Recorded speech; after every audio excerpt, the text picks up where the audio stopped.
My dear students, सृजन classes के इस 7वें वीडियो लेक्चर में आप सभी का बहुत बहुत स्वागत है। आज हम लोग डिफरेंशियल इक्वेशन का सबसे अंतिम पार्ट्स पढ़ेंगे। Differential equation of higher order with constant coefficient, इसके बारे में। ठीक है, तो हम लोग 12th क्लास में एक ऑर्डर का पढ़े हैं डिफरेंशियल इक्वेशन में। यहां पर एक से ज्यादा ऑर्डर, 2 ऑर्डर, 3 ऑर्डर, 4 ऑर्डर, इन सब टाइप के डिफरेंशियल इक्वेशन दिए रहेंगे तो उसका सॉल्यूशन हम लोग किस प्रकार पढ़ें करना होगा, इसी से संबंधित हम लोग इस चैप्टर में डिस्कस करेंगे। तो सबसे पहले हम ये समझते हैं कि यहाँ पर जो लिखा हुआ है differential equation of higher order with constant coefficient, इसका मतलब क्या होता है, उसके बाद इसको सॉल्व करने के क्या तरीके हैं। ठीक है, तो स्टार्ट करते हैं। आज का देख रहे हैं बोर्ड पर लिखा हुआ है कुछ डेफिनेशंस इस चैप्टर से रिलेटेड, हम उसको डील करते हैं। तो देखिए, सबसे पहले differential equation of higher order with constant coefficient, ये क्या होता है। तो the linear differential equation of higher order with constant coefficient में बी रिटेन एज, इस प्रकार लिखा जाता है। ये देखो, P0 dn y dxn, P1 dn minus 1 y dxn minus 1, P2 dn minus 2 y dxn minus 2 plus dot dot dot pn y। तो इसमें आप देख क्या रहे हो, ये n ऑर्डर का डिफरेंशियल इक्वेशन है। जैसे जैसे आगे बढ़ते जा रहा है उसका ऑर्डर कम होते जा रहा है, n के बाद n minus 1, n minus 2, ये ऑर्डर घटते जा रहा है। और आगे में जो ये P0 देख रहे हो, P0, P1, P2, Pn, ये सारे मान कांस्टेंट होने चाहिए। और राइट साइड में भी क्या होना चाहिए, Vx का फंक्शन होना चाहिए। और किसी किसी कंडीशन में भी 0 भी होता है। क्या होता है, भी 0 भी होता है। तो अब देखिए इसका सॉल्यूशन का क्या तरीका है। इस टाइप का जो सॉल्यूशन यदि आपको इक्वेशन दिया रहेगा तो उसको सॉल्व करने का क्या तरीका है। इसको सॉल्व करने का तरीका है y equal to CF plus PI। CF यानी complementary function, PI particular integral. तो ये दो मान निकालेंगे तब इस टाइप के इक्वेशन का सॉल्यूशन होगा। ठीक है, तो आज जो है हम लोग केवल CF पर चर्चा करेंगे। किसी पर, CF कॉम्प्लीमेंट्री फंक्शन पर। तो देखिए कॉम्प्लीमेंट्री फंक्शन होता क्या है, कैसे इसको इवेल्युएट किया जाता है। तो ये कॉम्प्लीमेंट्री फंक्शन यह ऑक्सिलरी इक्वेशन के सॉल्यूशन से प्राप्त होता है। तो द कॉम्प्लीमेंट्री फंक्शन में be evaluated by solving auxiliary equation. Auxiliary equation को शॉर्टकट में AE भी कहा जाता है। और CF may be different types according as the roots of auxiliary equation। यानी CF जो है, CF का जो मान है वह auxiliary equation के विभिन्न मानों पर, auxiliary equation के रूट्स के विभिन्न मानों पर निर्भर करेगा। तो यह डिफरेंट टाइप का हो सकता है। इसमें से पहला टाइप यहाँ लिखे हुए हैं, if m1 m2 dot dot dot are different, यानी ये जो रूट्स प्राप्त होंगे उसको हम m से सूचित किए हैं, m1, m2, m3, ये सारे मान यदि डिफरेंट होंगे तो उस स्थिति में कॉम्प्लीमेंट्री फंक्शन का फॉर्मूला होता है C1 e पर power m1x plus C2 e पर पावर m2x, C3 e पर पावर m3x। वैसे जितने रूट्स अलग अलग होंगे उतना यहाँ पर आगे बढ़ते जाएंगे। ठीक है, वैसे 3 से 4 टाइप तक काफी है। तो ये था आपका पहला नियम। जब डिफरेंट रिजल्ट होंगे यानी डिफरेंट रूट्स यदि प्राप्त होते हैं तो उस स्थिति में CF ये होता है। ठीक है, और अब चलते हैं दूसरा टाइप पर। जब यह जो M1 M2 है इसमें से कोई भी दो सेम होगा तो सेम की स्थिति में क्या होता है, इसको पूरा कर लें आप लोग।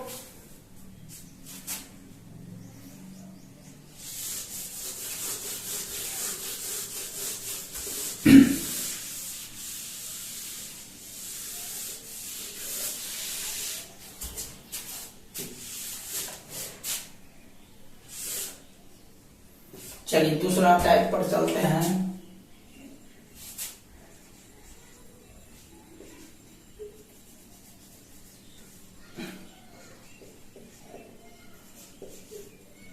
If M1 equal to M2, मतलब दो मान समान रहेंगे, उस स्थिति में CF बराबर होता है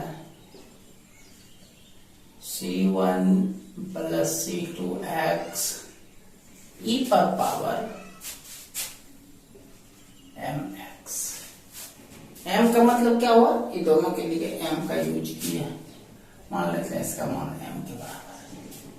ये दोनों बराबर तो होगा ही, m1 m2 मान लिया इसका मान 4 के बराबर होगा, तो यहाँ पर 4x यूज करना है। तो इसलिए मान लिए m1 और m2 का मान किसी एक राशि m के बराबर है, किसी एक राशि m के बराबर है, तो उस स्थिति में ये हो जाएगा। अच्छा, इसी का केस एक और लेते हैं, m1 बराबर m2 बराबर m3, तो उस पोजीशन में क्या करते हैं, तो उस पोजीशन में C1 plus C2x plus C3x square e पर पावर mx। समझ में आ रहा है? तो ये था रूल नंबर दूसरा। पहला में सारे मान डिफरेंट होंगे, दूसरा में कुछ मान सेम होता है, तो ये चीज। अब यही चीज 4 तक भी चला जाएगा, तो सेम उसी तरह C1 plus C2x plus C3x square और 4 के लिए प्लस C4x क्यूब, उसके बाद लास्ट में e पर पावर mx। चलिए तीसरा थी पर चलते हैं। If the roots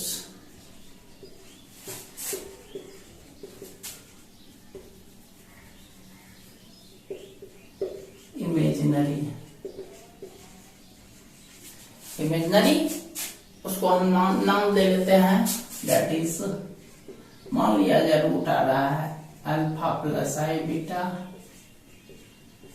and alpha minus I beta, तो उस स्थिति में से अब क्या होता है। हाँ, तो इसमें देखिए अल्फा आपका कौन सा पार्ट्स है, रियल पार्ट्स, बीटा कौन सा पार्ट्स, इमेजिनरी पार्ट्स। तो ये होता है e पर power real parts into x into C1 cos imaginary parts into x plus C2 sine imaginary parts into x। ये आप लोग याद रखिएगा एज ए फॉर्मूला। यदि इस टर्म में हम लिखना चाहें तो ये लिखेंगे, रियल पार्ट आप देखो अल्फा है, alpha x C1 cos imaginary parts, यहाँ प्लस बीटा है, यहाँ माइनस बीटा है, तो पेयर रहेगा तो एक प्लस और एक माइनस आएगा ही, लेकिन आपको यूज हमेशा पॉजिटिव का करना है। cos beta x plus C2 sign beta x. ठीक है, चलिए इसको पूरा कर लीजिए।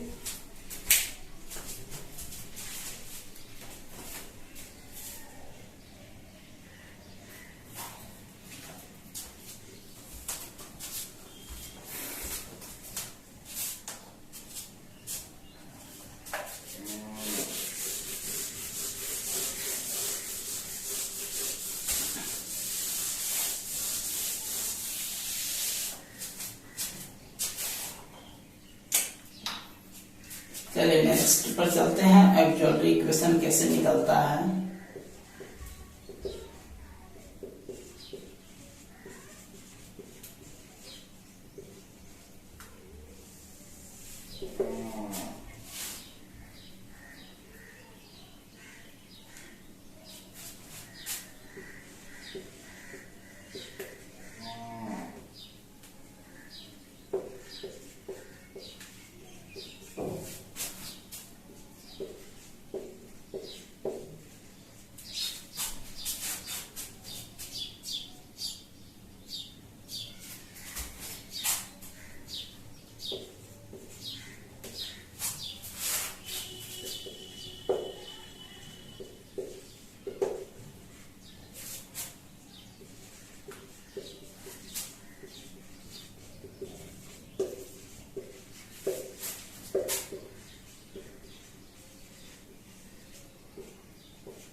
यदि दिए गए डिफरेंशियल इक्वेशन में जो हायर ऑर्डर के होंगे उसमें डी के जगह किसको यूज करना है, एम को यूज करना है, और भी के जगह किसको यूज करना है, जीरो को यूज करना है।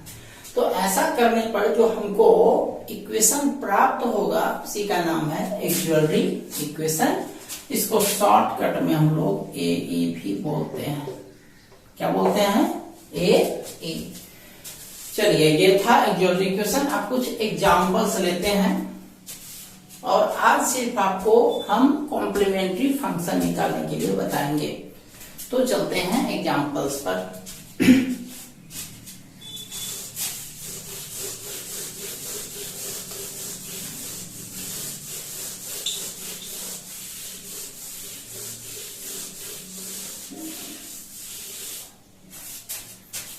कॉम्प्लीमेंट्री फंक्शन वह सिर्फ आधा सॉल्यूशन होता है, हाफ सॉल्यूशन होता है। तो इसलिए हम आज का क्वेश्चन सिर्फ इसी रूप में ले रहे हैं।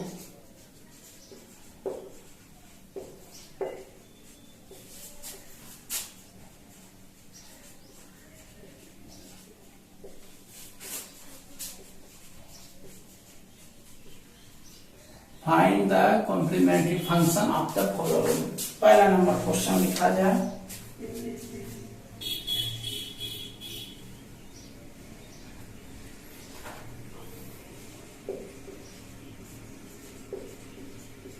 d3y बटे dx cube 3d2y bye dx2 plus 2dy बटे dx equal to x square.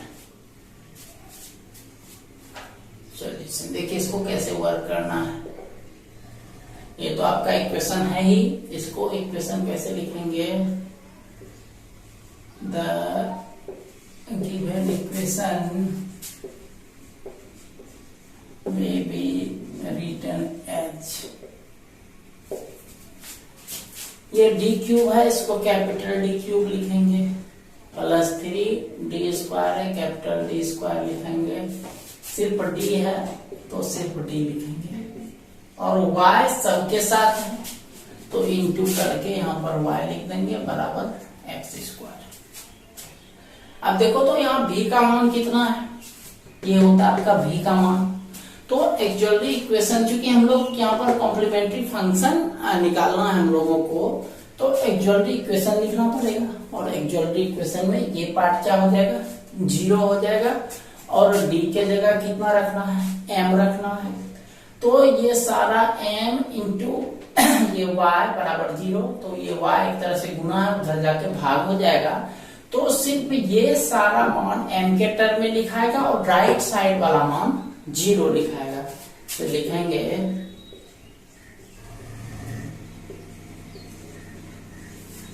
The auxiliary equation is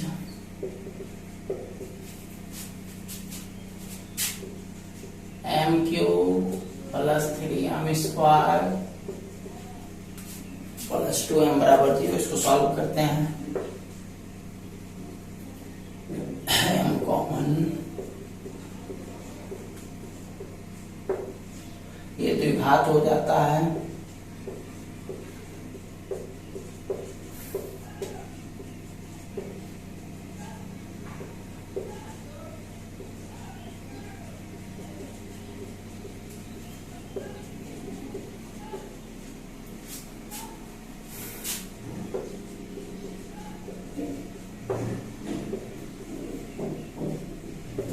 ठीक है।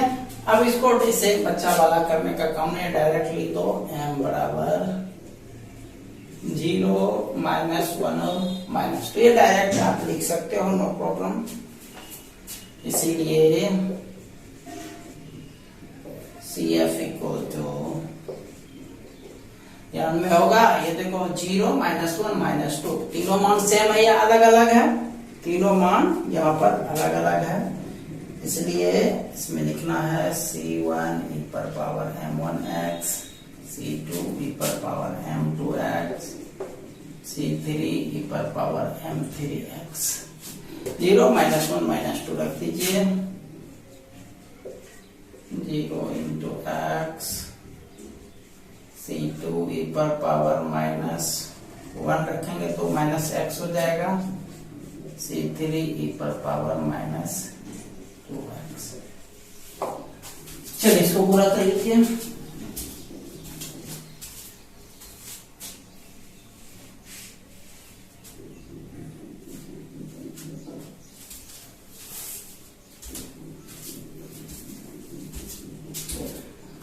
ये देखिए 0 इंटू एक्स है, तो ये गुना कीजिएगा 0, e पर पावर 0 उसका मान 1, यानी e गायब कर सकते हैं।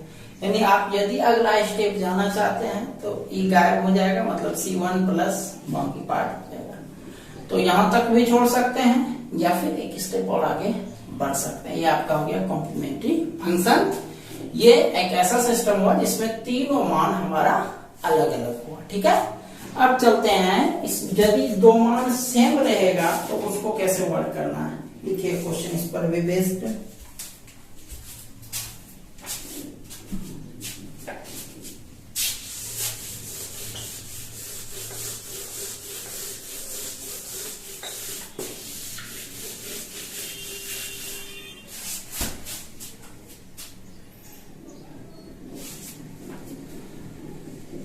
D square y d x2 plus 2 dy बटे dx plus y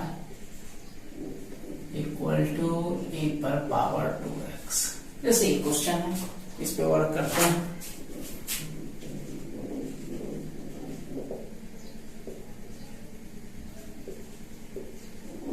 The given equation may be written as, इसको लिखा जा सकता है D square plus 2d plus 1। y सबका कॉमन ले लिए, इसका भी y कॉमन लेंगे, यहाँ पर 1 बचेगा।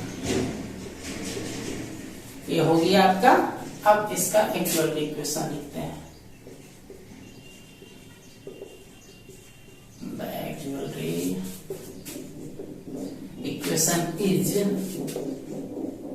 m स्क्वायर 2m प्लस 1 बराबर 0। ये देख लो कौन सा फॉर्मूला पढ़ा है, a square plus 2ab plus b square.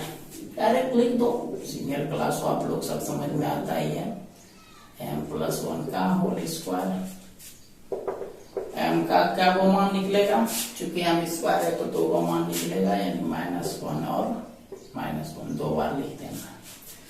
तो दोनों रिजल्ट क्या है, सेम है, इसीलिए लिखेंगे, इसलिए CF equal to C1 plus C2x e पर पावर mx। m लिखे सेम वैल्यू के लिए, बराबर C1 प्लस C2x e पर पावर m का मान यहां रख दो -1 यानी -x। ये हो गया आपका दूसरा पार्ट।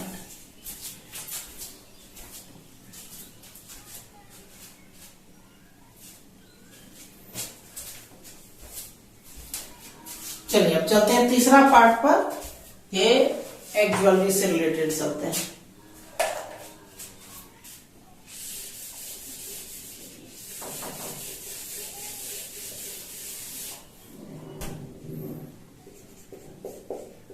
तीसरा क्वेश्चन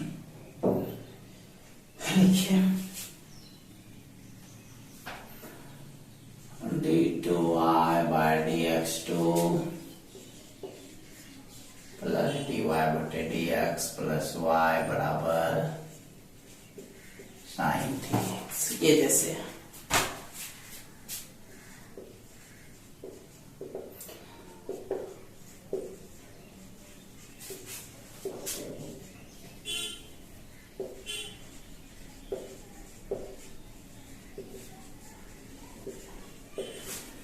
इसको लिख सकते हैं हम लोग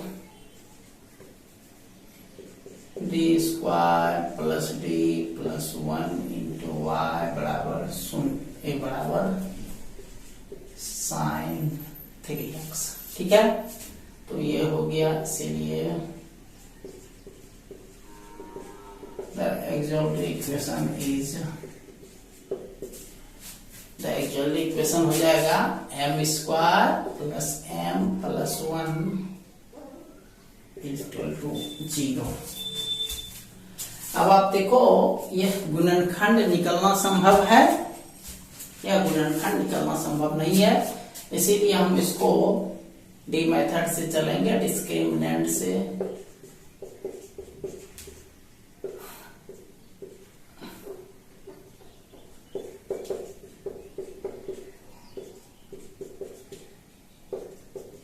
-3 हो गया, क्योंकि यहाँ पर m के टर्म में मान निकालना है। m बराबर फॉर्मूला हो गया बटे 2a, v का मान ये है -1 प्लस -3 बटे 2 इंटू 1, यानी ये हो गया -1 प्लस √3i बटे 2। ठीक है। अब ये देखो दो पार्ट है, रियल पार्ट है -1 बटे 2 और इमेजिनरी पार्ट है √3i बटे 2। फिर लास्ट में लिखेंगे, इसीलिए CF बराबर e पर power real part into x plus C1 cos imaginary part into x plus C2 sine imaginary part into x। बस इस पे आप मान रख दो। देखो रियल पार्ट कितना है, -1 बटे 2 दोनों के साथ है, रियल के साथ भी इमेजिनरी के साथ भी, तो -1/2 -12x C1 cos imaginary part देखो कितना है, √3i बटे 2 है, तो इमेजिनरी में i नहीं लिखना है, √3 बटे 2x प्लस C2 साइन √3 बटे 2x। ठीक है, चलिए इसको पूरा कर लीजिए।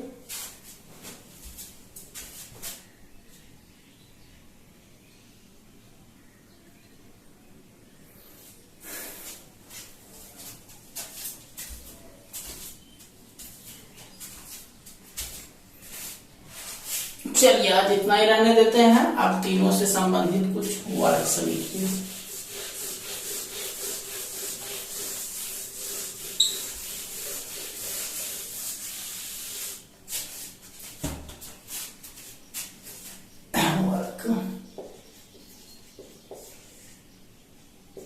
सिर्फ आपको CF निकालना है आज कुछ नहीं, सिर्फ CF।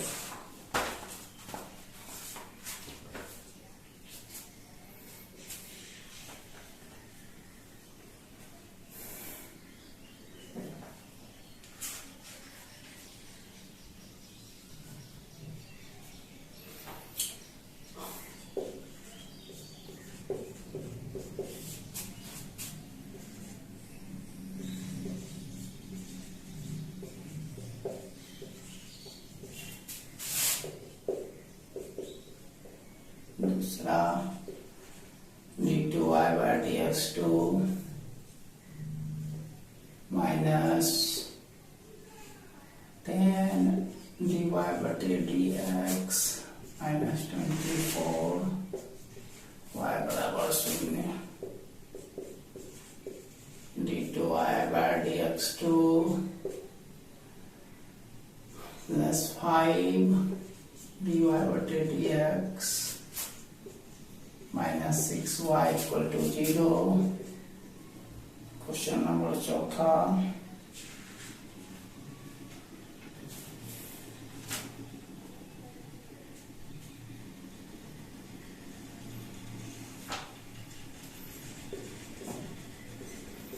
d2y/dx2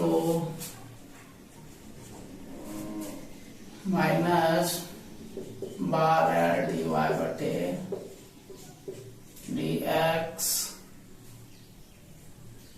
प्लस 20y बराबर 0। क्वेश्चन नंबर 5वां, d2y, देखो सब में राइट साइड में 0 दिया है, उससे कोई दिक्कत नहीं है, तो सबका आपको CF निकालना है, तो CF के लिए वैसे भी राइट साइड 0 होना चाहिए। तो हम सी एफ निकालने के लिए आपको दे रहे हैं, इसलिए राइट साइड से भी दिया है तो कोई प्रॉब्लम्स नहीं है। d2y/dx2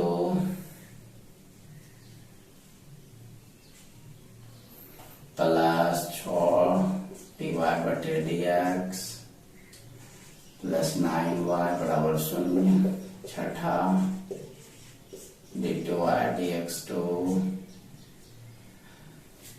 minus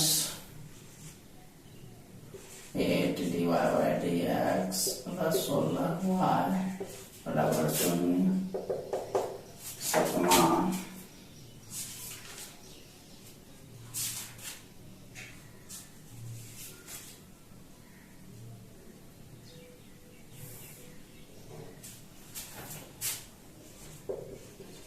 d2y/dx2 plus y बराबर cos 2x। तो इन सारे सवाल को आप लोग कल पूरा कर लीजिएगा, कल चलेंगे इसके दूसरे पार्ट यानी पार्टिकुलर इंटीग्रल पर, ठीक है। तो आज इतना ही रहने देते हैं, आज का क्लास समाप्त करते हैं और कल हम लोग मिलते हैं इसी टाइम पर। तब तक के लिए आप लोगों का बहुत बहुत धन्यवाद।